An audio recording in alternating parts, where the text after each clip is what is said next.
Samsung is looking to leap forward by skipping the iteration number 6 and going straight to 7. But is this new Note device really worthy of such a leap? Well, it's time to find out because it's Joshua Vergara from Android Authority. What's going on, everybody? And this is your first look and hands-on with the Samsung Galaxy Note 7.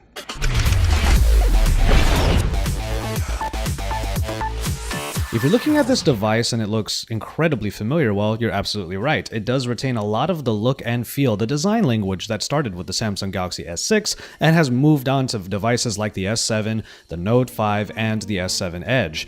But there is a bit of refinement to this design language that actually makes a world of difference. First of all, the phone is now water resistant, but not just the phone, but also the S Pen, which means that you can actually take notes underwater.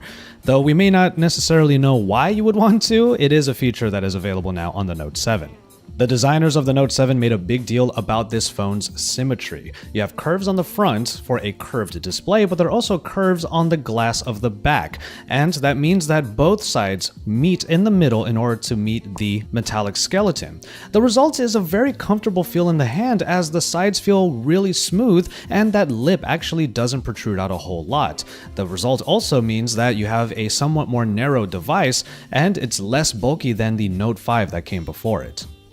Aside from the very comfortable handling, however, a lot of what makes this a Note device, or a Galaxy device actually, remains the same. Plenty of the different elements are still in the same place that you would expect, including the S Pen on the bottom that is now accompanied by one of the main changes, which is a USB-C charging port. This is a brand new port for Galaxy phones in general, and it means that you are going to need an adapter in order to adapt micro USB cords. Luckily, that will be included in the box.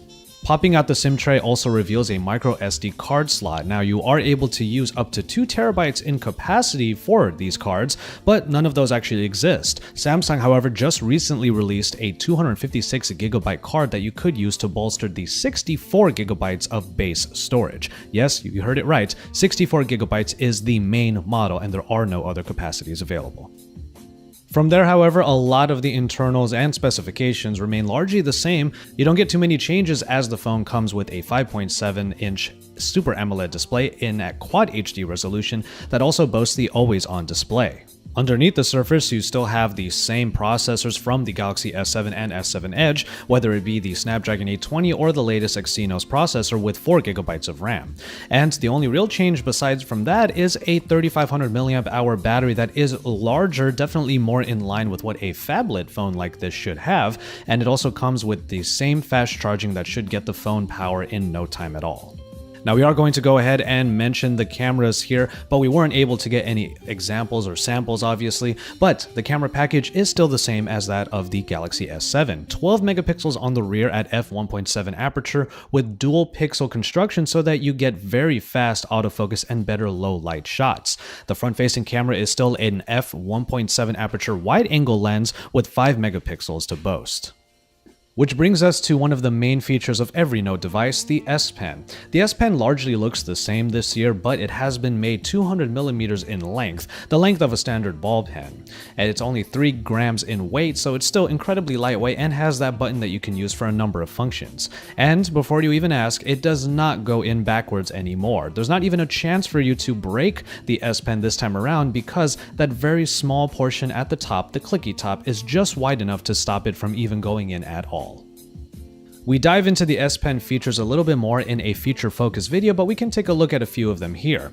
The main new feature is that in the screen off memo that you can create by just popping the S Pen out in standby mode, you can take this memo and actually pin it to the always-on display. That allows you to have a note always at the ready even if the phone is not necessarily being used. The Air Command menu is a good way of seeing a few of the new features, including the ability to translate from 71 different languages and also a magnify feature that will allow for closer looks at certain parts of the interface. Smart Select now allows for a 15-second capture of an easily shareable GIF.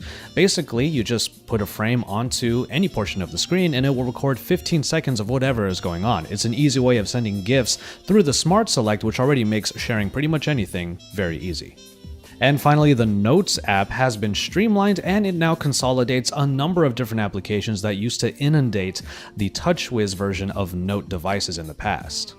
And for an added bonus, any of you who really love to use notes can actually use this app on Galaxy S devices too in the future.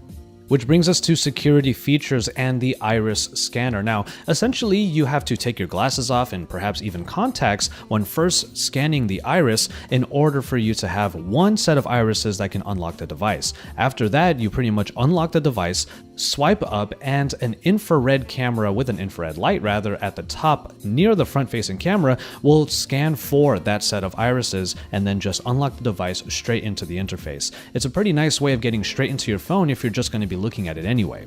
The same security features that unlock the device can also be used for a secure folder, and these are also things that we dive into a little bit more in a feature-focused video. Much of what makes this a Note device is retained, so it will feel very familiar, but at least the UI has been streamlined. There's no better place to look at that than in the settings menus. So you'll see that there are lighter colors all around. A lot of the menu items and a lot of the TouchWiz elements are now pretty much white with the colors to accent them, and it just looks a lot cleaner all around. It's also a little bit easier to navigate, but of course there's a lot here to work with.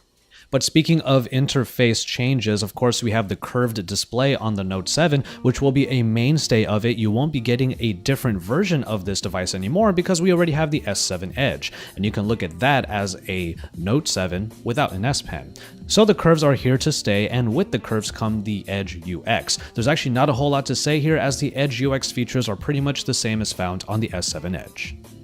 And so there you have it for this first look and hands-on with the Samsung Galaxy Note 7. We have a lot of coverage of this phone, including color comparisons, the two feature-focused videos I just mentioned, and of course comparisons with some of the flagships in the Android space today.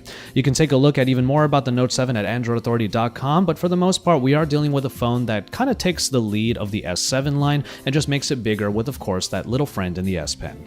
Pre-orders will start on August 3rd, and then the phone will be made available all over the world on August 19th. There are 4 different colors, and you can take a look at that comparison in our color comparison video. Oh, and also there is a new Gear VR that is available as well, and that is something you can find over at vrsource.com. So head on over there, watch that video to see the new 4th iteration of VR, and then bring it on back to Android Authority because we are your source for all things Android.